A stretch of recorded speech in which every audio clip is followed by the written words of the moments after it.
It's not. Oh, no. No, we're not going to sing our way live into this. Okay. That would turn our viewers off completely. Our 0.5 seconds of fame. No fame. Anyway, good morning and welcome to healthierlife.tv. My name's Paul Bursey. Good morning, everybody, and my name is Warren Connolly. Nice to see you. Nice to have you here. Yes, I'm speaking from. Where am I speaking from? Oh yeah, Whittam in Essex, in the UK. And you're speaking from where? Try say it again. Come on, you can say it. Whittam. No, where I'm from. Oh, Santander. Yeah, well done, Santander. Yeah. Yes, well done. Yeah, but where's that?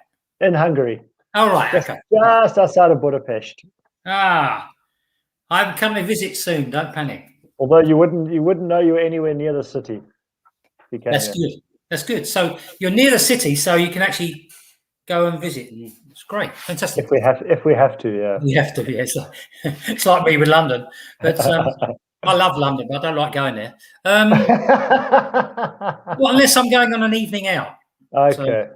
So, I like London, but to visit. Okay. Anyway, so healthierlife.tv. Today's subject: the challenge of a modern lifestyle.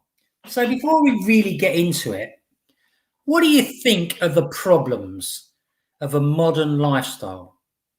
Now, we are going to be talking about health, nutrition, wellness, but there's lots of attached things with that as well, isn't there? Definitely, there's a lot of things. What has 2021 brought us? It's brought us a damn sight more time on our butts, for one thing. Mm-hmm. Yeah, and it's brought us to the brink of change of society in many ways, the way I look at it. And that for that reason, our modern lifestyle, modern society, whatever you want to call it, is changing a lot. Yeah, absolutely. It's forced us into change. Mm-hmm. So anyway, Warren and myself, we believe, we have a deep-rooted ambition to inspire change in life through health, wellness, and nutrition. So with that, I say we're talking about the challenge of modern lifestyle. One of the areas that is one of the big challenges is with health and food and the links between it. So let's talk about the modern lifestyle and compare it, let's say, to the Victorian lifestyle. What can you tell us, Warren? Well, in the Victorian lifestyle, yeah, people didn't necessarily need to watch what they were eating, other than to make sure that the food was safe to eat, so it was fresh. But they didn't have to watch what they were eating, because the food that they ate was quality food. Yeah, organic in all respects. Well, yeah, it was all organic. They probably didn't have a word for organic. No, there was no word for organic. I don't think so. I think if you find organic, if the word organic comes up as the history of organic is probably what, 50 years old, if that, maybe.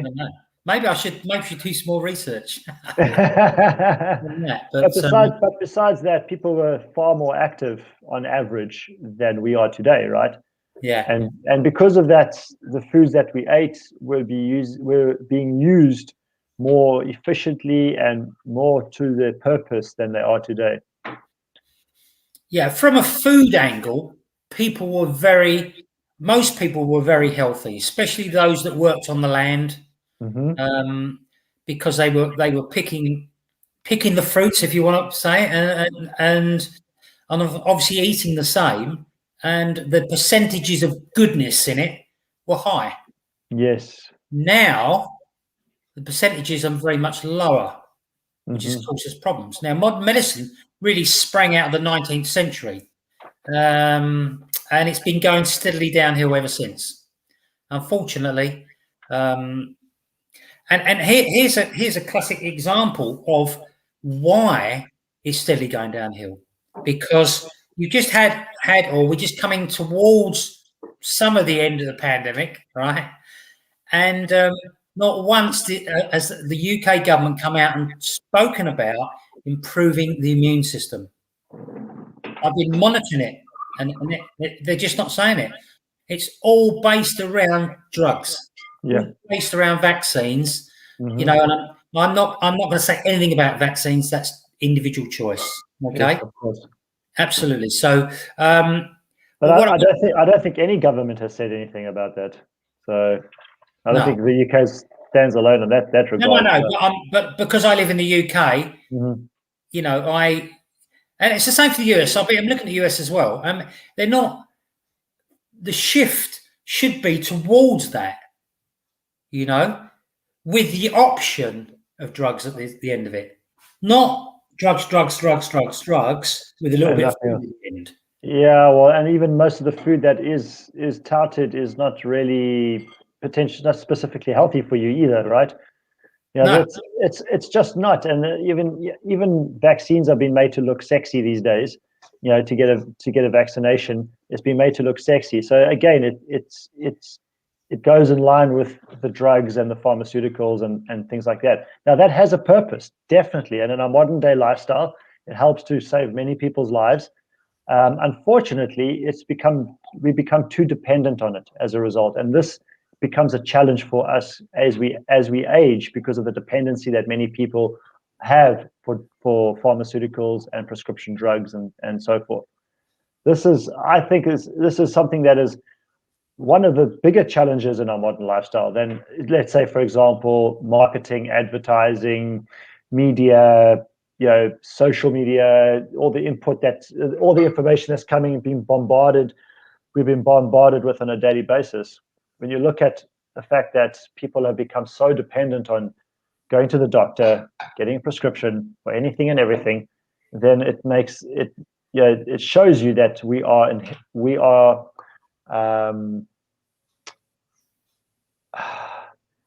that in itself is a pandemic in the sense that people have become so sick. And they're dependent on the medical profession. Yeah, they are. Yeah. And we're not saying, look, there are times when you got to go. Okay. However, you know, I would hazard a guess and say 78% of the time you have to go to the doctors or hospital and that, you shouldn't have to. No. And it's probably down to lifestyle and nutrition. So, I mean, I can say stronger word than probably. It's almost certainly due to lifestyle. Yeah. I was trying to be kind a little bit. I mean, look, you got to look at it from what you and I know, Paul. You know, we're part of has the world's largest database of dry blood tests, right? At this point, over 650,000 of them have been done. People have been tested around the world. And it shows that the food that we're eating, you know, from that, it's more than 95%. So we're looking at about 97% of people do not have a healthy lifestyle in terms of eating, period. And that's even with people that do eat supposedly healthy foods. It's just not happening because of the quality of the foods that we get in the stores these days. So unless you're able to eat truly organic foods, even organic doesn't necessarily mean it's quality, right? Because the soil is so depleted these days. The quality of the soil is depleted because the soil no longer gets an opportunity to rest and to re-nourish. You know, and you're finding, like, for example, in nature, on farms and farmlands and vegetative plots and things like that, a lot of the biodiversity is completely depleted. Yeah. And because of that alone, you know, the fact that there's no biodiversity or is very limited biodiversity, the soil is just not enabled to maintain its enrichment and its nutrient density and things like that, which feed the foods that we eat. So even though it's maybe organic, that could just mean that it's free of pesticides. Doesn't necessarily mean it's good quality. Really. Yeah, so there's so many factors these days which makes it so challenging for us. Yeah, and the other thing is, I'm gonna say something here. I'm gonna give you two statements, and you tell me what you think about these two statements. Not many people appear to care much. The second one is not many people care enough. Mm-hmm. So tell me about the first one. Not many people appear to care much. The way I would say that statement is, they may be informed and they choose to remain ignorant. Okay, they remain blissfully ignorant. Or lazy. That's laziness. Yeah, if you're lazy and you know the information, you're ignorant. You're just choosing to remain ignorant. The other one is that I think people do know. Those people do know, or the general populace, populace in general, are informed, and some people do take some form of, interventions or steps forward, but they're just not taking enough. They think that by eating clean vegetables and fruits, that's enough for them. It's really not. Yeah, which in Victorian times probably would have been. Oh yes. However, the problem that we then have is mass production and mass farming techniques. That's the areas that should be looked at, because when you get an apple or group of apples from the supermarket, in theory you should be washing them. Yeah. Because they put something on, they spray something on. Yeah. I haven't got to that yet, but I will. But so you need, and sometimes just washing under the tap isn't good enough. And so it's very important how it's grown, in what conditions, are there herbicides and pesticides used, and I think we should be more informed than we are. I believe from the big food companies and farmer and people like that. So I believe it's their responsibility to inform people that of the potential risks involved, and also the fact that what we have on our hands is what it really is. But it gets brushed under the table, under the carpet. It's not. It's kind of something that is like you can find it there, but it's difficult to look for as well. For an example here is like in South Africa, maybe, oh man, before I left South Africa in 2006, there was a community in South Africa, farmers in South Africa that were basically going back to the old way of farming, vegetable farming, crop farming, and that, where they were reusing the land in a way that was sustainable, but it didn't necessarily compromise on your yield either, your quantity. Okay, the quality of your yield was much higher, but it also didn't necessarily compromise as much on your quantity of yield too. And I don't see that today in farming. I don't see it. Maybe it's a little bit bigger today. Maybe there's more farmers that are using it and they choose to use those methods. This is the methods where you have the manure. You're basically recreating manure all the time. Through your farming methods. So you're recreating all the time. So you're not really having to use from outside sources in any case.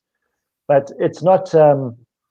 You don't see it as part of anything that is mainstream, because all they do is they just strip that land bare each and every time they use it, and there's nothing. The soil is becoming so depleted that it's actually causing problems for the area around those farms as well, not just the farms themselves. Yeah, I mean, look, the bottom line is that people accept too much. We do, and things like we should be geared to trying to switch things around to organic. Now, I know it's not easy. Okay, it's not simple, but we should have some kind of I don't know what you call it, a plan in place to do that. But if they are doing it, they're not telling us. Okay, or not loudly enough. No, and the other thing is, I mean, here, this will make you laugh, right? I picked up a tin of wild salmon the other day. Okay, which is more expensive than just ordinary salmon. Yeah. And in there, he went wild salmon, farmed in Norway. Farmed in Norway, right? That's So a contradiction. it's not a salmon farm or a fish Yeah. farm, whatever. Yeah, Now, okay, that's a contradiction. it's yes, you can eat that salmon, and yes, hopefully there won't be any metals in there. Okay, but this is the key. Okay, why do we eat salmon? Give me two, 3-letter things why we eat salmon. You know exactly where I'm going with this. Yeah. What is it? Omega-3s. What, DPA and EHA, Fatty acids. fatty acids. These are the things that matter. Now, unless you fed the fish on fish that have been in the wild, properly in the wild, not this farmed wild, right? They're not going to have enough omega-3s. You'll probably find the term, being able to use the term wild salmon is not as regulated as it should be, or it could be. It's a disgrace. It's a disgrace because they're lying to the people. Because you're out in the wild farming them does not mean that the salmon have come from deep Arctic Ocean and that type of thing. Yeah, because if you think about it, in Norway, where do they farm the fish? It's in the fjords. Yeah, that's in the wild, right? Yeah, but it's not wild fish. It's not wild fish. If you do any farming, it's I might be proved. No, hang on, I might be proved wrong.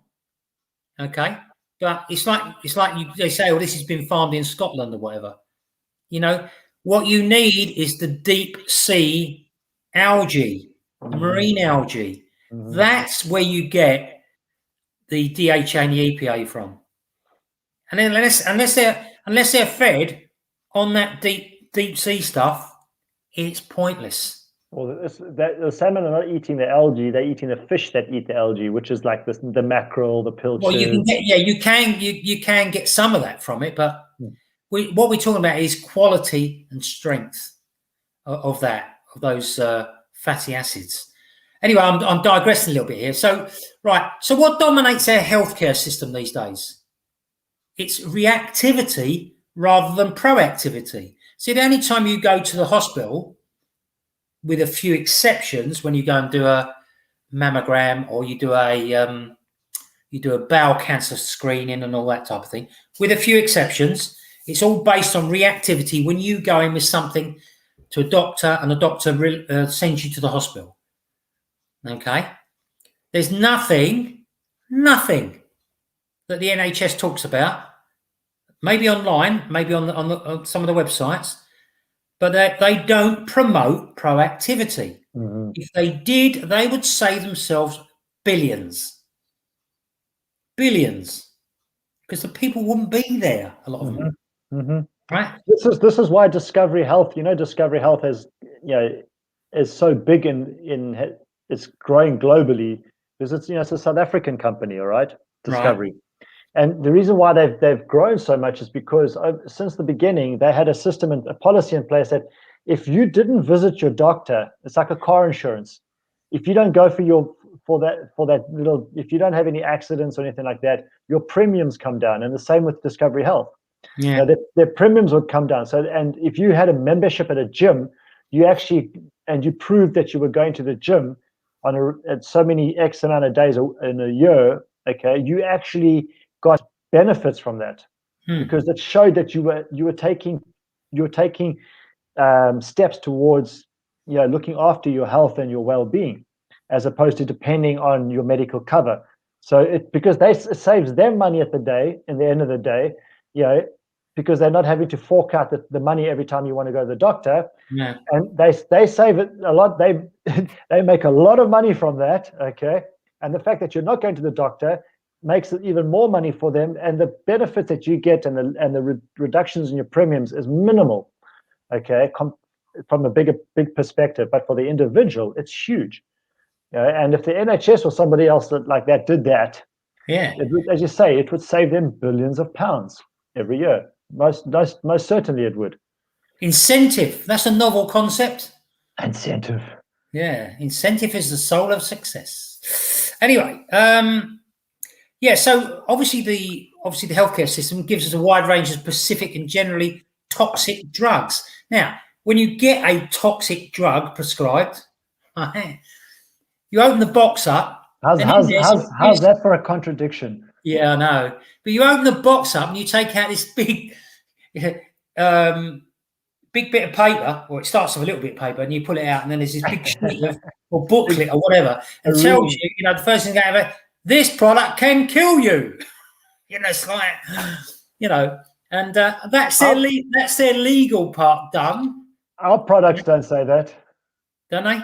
No, our products don't say that it can kill you, because they can't kill you unless you shove your, unless you absolutely. Oh, you're talking about our product business. Our products, yeah. Oh, right, yeah, because they're natural. That's why. No way it's going to kill you.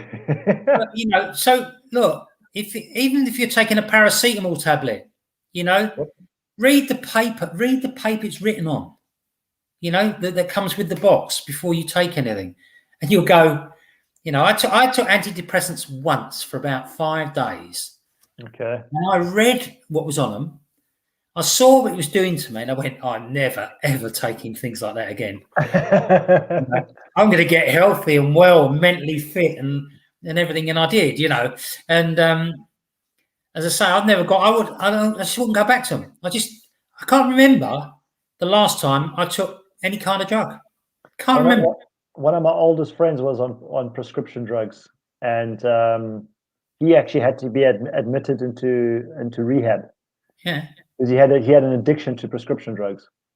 So he had 3 different doctors, and he was going to each doctor continuously, just getting new prescriptions until he was admitted. Well, the derivatives of heroin are the ones. So, I mean, I remember my mother when she was bringing me up, and I was small. She was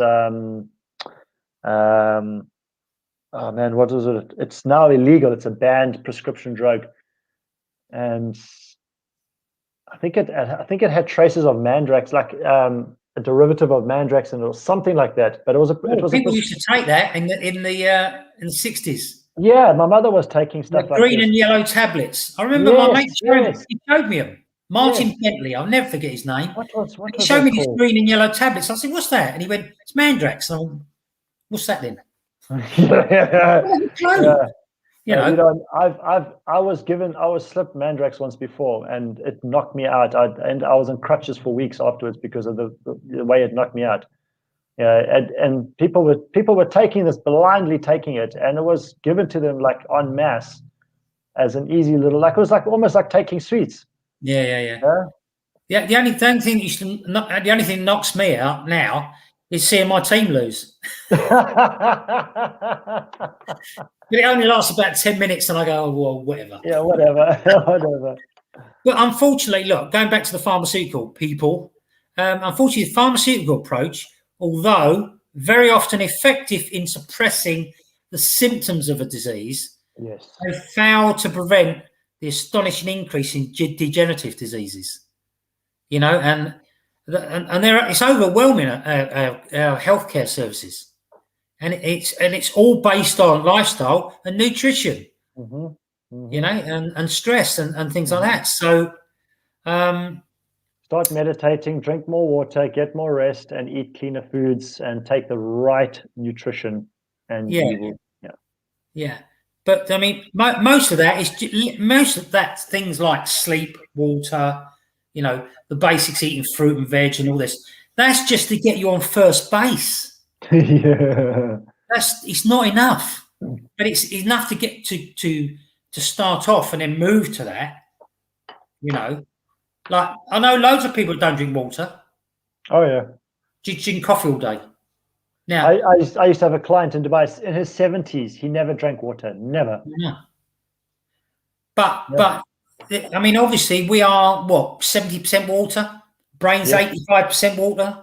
Tells you should be drinking water, I think, or eating melons. Eating melons. There you go. That'll help. Cucumbers, lettuce, melon, water-based foods. If you're not going to drink water, cucumbers. Yeah. So Anyway, so what are we talking about here? If we're not taking care of ourselves, we're going to have non-communicable diseases, and these are the different ones to infectious ones. You know, the pandemic, that type of thing. What we're talking about is things like heart disease, diabetes, cancer, dementia, osteoporosis, arthritis, malfunctions of the immune system. There's quite a few of those, such as allergies and autoimmune diseases. So there's also developmental diseases as well, or disorders. So it's, you know, there's lots of neurodegenerative diseases. And then we've got the mental illnesses such as anxiety and depression. You know, all these are known as diseases of civilization. Yeah. Right, and are all spinning out of control. Yeah. And this is what the challenge is. Now, for you personally, I'm talking to our viewers here, and to me, and to Warren and that, we all are individuals. We will all be affected by certain things, whatever they may be, but you can offset most of them. You can't offset everything, but you can offset most of them. So you can at least hit 85 in good health, you know? And I think that's my goal, to hit that. And I believe that should be pretty much everyone's goal, is to age gracefully. Also, people are too short-sighted for that as well, Paul. And this is another major factor with modern society, modern civilization with regards to our health and our well-being, is that people are thinking in the immediate sense. They're not looking at gratification over the long term. They're looking for immediate gratification, invariably. You know, there are very few and far. Well, that's why people take illicit drugs. Yeah, I mean, look, that is also as a means of escaping reality as well. That is not just. Yeah, it's. I mean, people do the same thing in other forms of life, like social media. They escape reality through social media. They escape reality through watching movies. So there is that side of the coin too. But in general, in life, you know, we're facing these challenges because of that. And the other one is that people don't have the fortitude anymore, the mental strength and the mental discipline to create new habits in their life. So even though you and I are sitting here talking, and somebody is aware of this now, and they go, "Oh, let me go have a look and see that for myself, and do some research for myself," because something I tell people when I do trainings and education and stuff, I said, don't believe a word I say. Okay, just hear what I have to say, and then if you want to question what I have to say, then question it. But don't believe everything I say, or don't believe a word I say to you, because you need to experience it for yourself. So you and I are sitting here talking about this now, this subject, and this is very important, and it's close to our hearts. And for many other people that are in our life as well, it's close to their hearts too. But before, it never used to be, until they became aware of it. And then these people, they ask questions. They go and they do their own research into it. They ask the questions that are needed to be asked, and they start to create the habits, because they create the discipline of mental fortitude and, you know, and awareness, and the individual. As much as we are part of a collective, we are individuals, so we have the right to ask questions. And this is where I think for many of us, people just don't have that anymore. They look at the screens around them and they just want that gratification immediately. You know, I have a lot of respect for people, but you can go down any high street in the UK, and you've got people walking about like sheep. Yeah. Doing the same things every day, not necessarily doing any exercise, and buying crap in the supermarket, you know. And don't get me wrong, I do buy a little bit of crap as well, but not much. But look, I think the other thing is that people are getting these diseases, these disorders, you know, depression, all that, a lot earlier. And you have to ask yourself why. Yeah, why? You know? Current research reveals that most cases of these diseases, perhaps as many as 90%, are caused by lifestyle and dietary factors, right? And the big thing is they're largely avoidable. Avoidable. Why aren't you all avoiding them?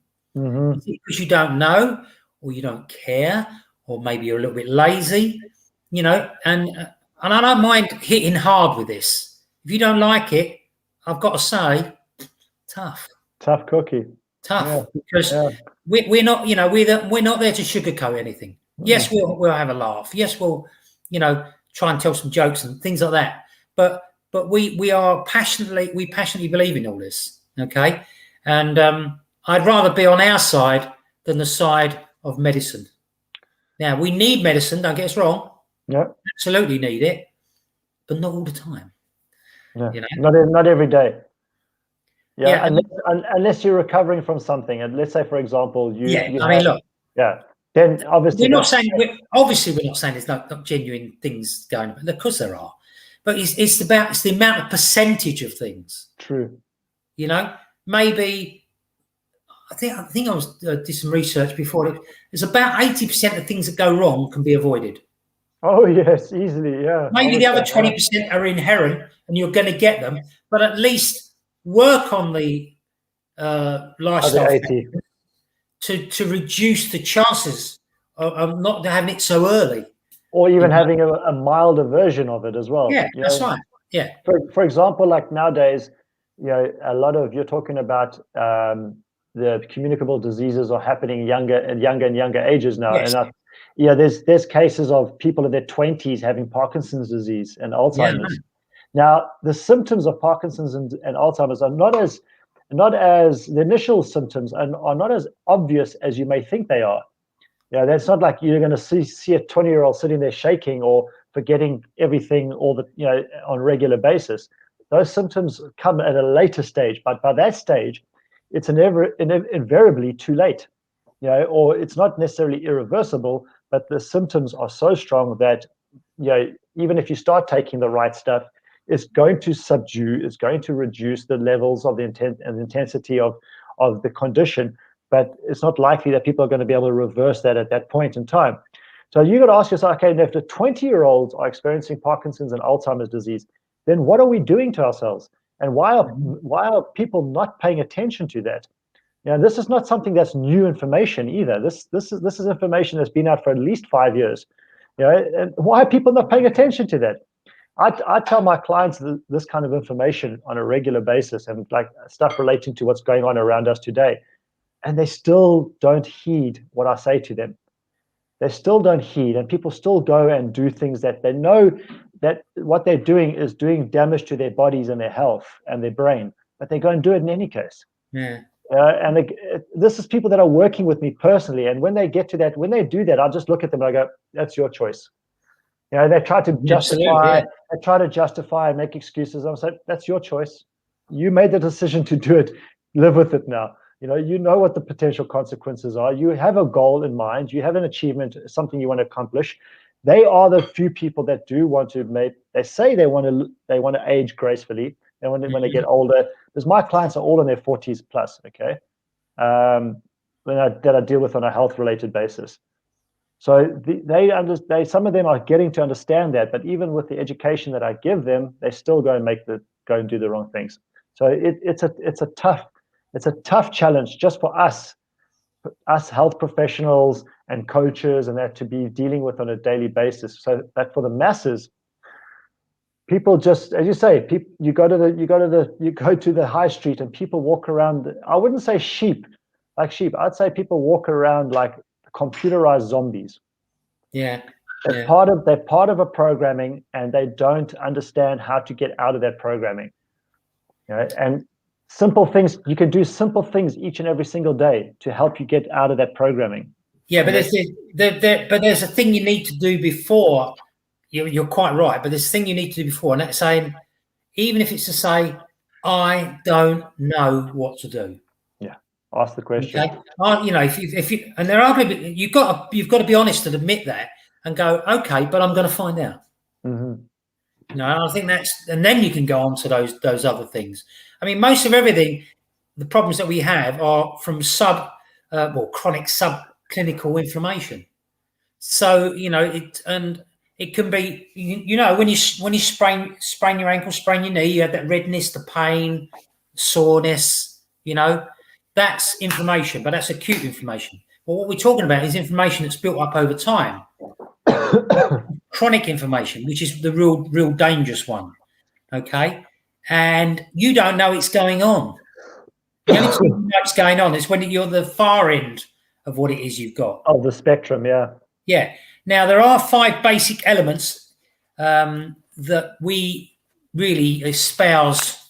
Espouse. Wow, that's the word, isn't it? Yeah, that's the 17th century word. That espouse. Really? Yeah, right. I think it's about, if I remember correctly. Probably a Roman. I'm only joking. Okay, so these diseases of civilization, all right, this is number 1, by the way. These diseases of civilization are hugely influenced by lifestyle and nutritional factors. Now, I want that to seep in, all right? And it took a long time to seep into my mind, I can tell you. And that's been faced reading it and everything a lot of the time. So diseases of civilization are hugely influenced by lifestyle and nutritional factors. Okay, this is what we teach. This is what we it's all to do with our business, our personal businesses, and most of the diseases have a can't even say the word, common element or a common denominator, and that is chronic inflammation, which you don't know or we don't know that we've got. Okay, now we've been working again, to sort that out between Warren and myself and clients and things like that. So now chronic inflammation is a process that damages and destroys healthy tissue in every part of the body that it touches. Okay, it will get worse unless you do something about it. Now, number 3, there's 3 keys, really, 3 key anti-inflammatory compounds in our diet that we need. Right, so what's the first one, Warren? What do you think the first one is? We've already spoken about it, so. Well, antioxidants is one. Yeah, we can get to that, but there's 3 more, 3 really, really important ones. Omega-3 fatty acids. The DHA and EPA, Yeah. Assuming it's marine algae based. Yes. Not 99% of stuff you buy in the health shops and things like that, because they just haven't worked it out yet. Because that comes from wild salmon that's farmed in Norway. Yeah. I keep laughing about that. But the second thing is polyphenols. Yes. Okay, where do we get polyphenols from? Red wine. Yeah, let's all do red wine. Grapes, things like that. Olive oil, the really healthy fatty acids, not vegetable oil and all that. Yeah, that's your extra virgin olive oil. Yeah. So. But even that is. Yeah, in essence, you need to drink quite a lot of olive oil, or have quite a lot of olive oil to have as much benefit as you would be looking to have through that. Unless of course you're consuming pre-cultured olives. But what? Then the concentration is much higher then. Yeah, before it's pre-harvested. Yeah. So and then obviously. Obviously, we know that you're going to be eating things like fruits, nuts, vegetables, spices, and things like that. Excuse me, they're all fantastic, and that's where we get a lot of polyphenols from as well. But the last thing, and this is one that most people don't have in their diet, and this is the critical factor, and that's 1 to 3, 1 to 6 beta glucans. Okay, and these are found in yeasts and mushrooms and things like that. Okay. The combination of these 3 things, and I also in there a prebiotic as well. Okay, these are the things that you need to stay healthy. All right.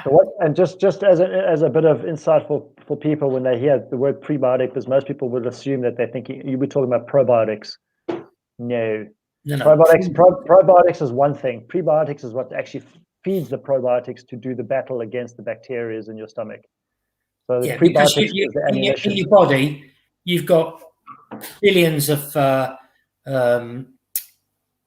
the bad bacteria. Billions. Now we need bad bacteria in our body. Don't get me wrong, but if that takes over, we're in trouble, and that's why we have so many problems with our digestion. So, you've got to balance it out and have a slightly more, prebiotics. So, and for folks that are taking probiotics, you're most likely taking from a nutrition store, health store, pharmacy, or something like that. That's cultured in a petri dish. So those are grown as in farmed in a petri dish in a laboratory, and they have absolutely no aggressive tendencies, or they're lazy. They're essentially lazy because they're cultured in a petri dish, so they have no idea of, it's like taking they've taken the instinct of those probiotics no longer exists, so I've heard the analogy being used before, and it was I think it was Dr. Paul Clayton that mentioned it's like taking the Girl Guides and pitting them against the Chinese army. It's just not going to happen. So the prebiotics is actually what gives those probiotics that zest, that mojo, that to fight off those bacteria. It's more essential than people realize to be in our bodies, but it's not as easy to get into your bodies as it is with probiotics per se. You just need to eat the right combination of fibers, and then you're on your way. So number 4 is about dietary shift and why our diet changes over time, and that's basically because we are so depleted of all the things I just we just mentioned in the last 40 minutes. Number 3, the omega-3, the glucose, the polyphenols. Okay, and it's they've reached an all-time low. So and that's you've got to know that, and it's very critical to your health that we start changing things around. The critical ratios of omega-3 to omega-6 fatty acids in our diet has fallen by over 90%. All right. And people talk about plant-based diets all the time. You see it everywhere. Okay. Now that's omega-6s, by the way. We need all that. But no, very few people talk about the omega side of it, which is the omega-3. You've got to have a balance. Well, you see, the thing is, when people are talking about plant-based, they don't understand that necessarily that, those people that are in, the nutritionists and things like that, they don't necessarily understand that the omega-3 source is not necessarily from the fish specifically, it's from the algae. Yeah. So, but there's marine algae. Yeah. There's no companies out there that I'm aware of other than the company we deal with that provides that product, that source of that omega-3 algae. You understand? Yeah, absolutely. Just one thing about that. Our company's Norwegian. Yeah, right. So we love Norway. Yeah. So when I was referring to what I referred to, it was what was written on the can. Yes. Okay. So we love Norway, and we love Sweden as well. Whatever. I love Scandinavia. I think Scandinavian people are absolutely really. I've worked with many of them, and they are fantastic people. Unfortunately, I've never been to Scandinavia. It's just such a shame, really. It is. Yeah. Anyway, soon. Yeah. So anyway, the diseases are caused by lack of what we've been talking about, and when the anti-inflammatory omega-3s, the polyphenols and beta-glucans are put back in the diet, the pro-inflammatory foods are avoided. That's when it can fall by up to 90% and go and swing back the other way. But unfortunately, I would say most people don't get the things that we've been talking about. Okay, and that's what we work on, and that's why we've got the largest database in the world, all right, of the balance between the omega-3 and the omega-6. And but it's not just that. Just to emphasize, it's not just about the balance, the database that we have. it shows precursors towards things like lifestyle or the non-communicable diseases and so forth as well. And So it shows you, things like that. the protection of your brain and your cell membranes, Yeah. and so there's a lot more involved in that than just the balance. Yeah, look, we want to age gracefully. Yes, and that's the key for me. I want to age gracefully. I don't want to be stuck in a care home somewhere. Well, if I can avoid it, of course. You know, I don't want to be stuck in a care home. No, definitely not. I want to stay as top of the game as long as I can. Oh yeah, and I'm not afraid of dying. I'm really not afraid of dying, because I know that I don't die. We don't die, but I would like to stay in this body until I'm well over 100, and I want to be able to do it with my mind still intact, and my bladder still intact, and all of those things still intact. Yeah. On my gravestone, I told you I was ill. But I want to go. I'd rather go out with a bang than a whimper. Yeah. But if you want to improve, if you want to improve your chances of living a long and healthy life, you should consider making some of these simple changes. Now, if you need help, you can get in touch with us, and we'll talk you through it. I mean, look. Even if you don't need help, if you have some questions and you have some queries and you have thoughts in your head that pertain to what we've spoken about, then reach out to us. You don't need to need help. Obviously, if you do need help, then most definitely do reach out to us. But if you have something to shoot the breeze with, then please do. Absolutely. So you can get to first base by just cutting out fried and grilled foods, eating more fruit and vegetables, having oily fish, but I prefer if you deal with us, because we obviously got the quality, but even, oily fish is fantastic. Obviously you could reduce your salt, sugar and alcohol, and maybe stop smoking. I don't know. That and drink more water and get better sleep. That would just take you to first base. Yeah. If you want a home run, then you're going to need to do something else. All right. And that's what we work with our clients on doing. So that's it, really. I don't really know any more than that. I mean, it is about improving things, but you can't wait for big pharma and big conglomerates, really, to get their act together, because it may not happen. All right. We can no longer afford to be dependent on that for our well-being anymore. We have to take care of ourselves. Yeah. And it's imperative we learn how to do that. Each individual learns how to take care of themselves individually, and each of us is unique. Remember that the trillions of chemical reactions going on in your body at any given time is unique to you.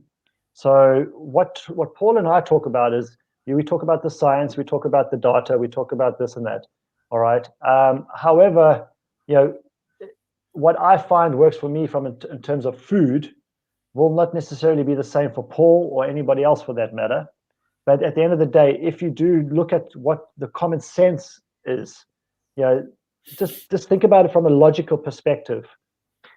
If your grandparents, or in some cases, and if anybody's a little bit younger these days, if your great-grandparents cannot recognize the foods that you eat, then you should think twice about what you're eating. Because, and when I say that, I'm talking about even canned salmon.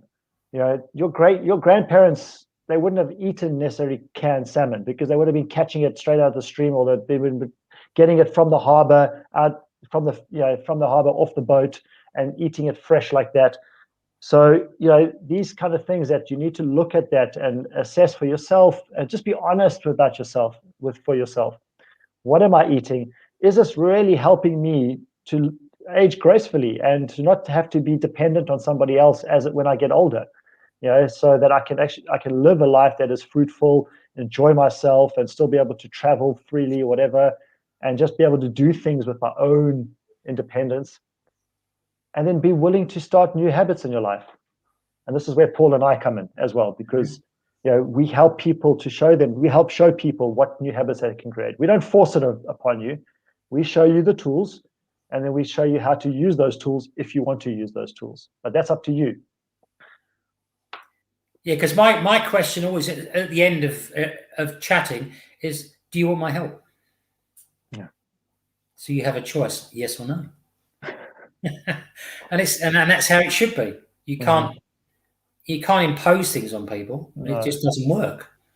Now they've got to have a desire to change things, and that's what it's all about. So anyway, I think we're done here.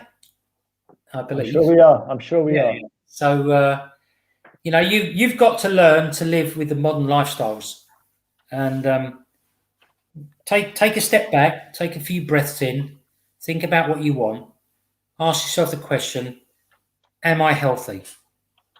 And of course, you won't be able to answer that question other than if you've got something wrong with you, you know you've got something wrong with you. But are you interested in health? Would you like to improve your health? Or is health important to you? Yeah, is health important to you? That would I couldn't think of that one. I was just trying to remember that one, and I couldn't. But it's true. Is health important to you? Do you want to do something about it? I mean, look, we do this because we like doing it. To be fair, we did a year of this without mentioning anything to do with our business. No. Because we're passionate about what we talk about. So, but we've had a year, 18 months to consume our products. All right. Yes. Now, I can't say enough highly about them. But be the advertising board for it. Yeah. So, if you have any problems sleeping, eating, I'm now expert on digestion. So let us know and we'll see if we can help you. So with that, have a fantastic rest of the week, and share and like this if you found it useful, or if you know someone else that might find it useful. Please comment, and we'll go from there. Okay. Yeah, liking is always helping, hey? So it's sharing is caring. Sharing is caring. Show the love, yeah. And to those folks that do comment or like our podcast and that, I just want to say thank you to them as well. We always say thank you to the folks as well, or Paul does, but mostly. But I just want us to say that publicly to those folks that do comment and post and share our videos and like our videos. We really appreciate that, because that goes a long way. Yeah. Fantastic. All right. Eddie, have a great day. Speak to you soon. Bye-bye now. See you later.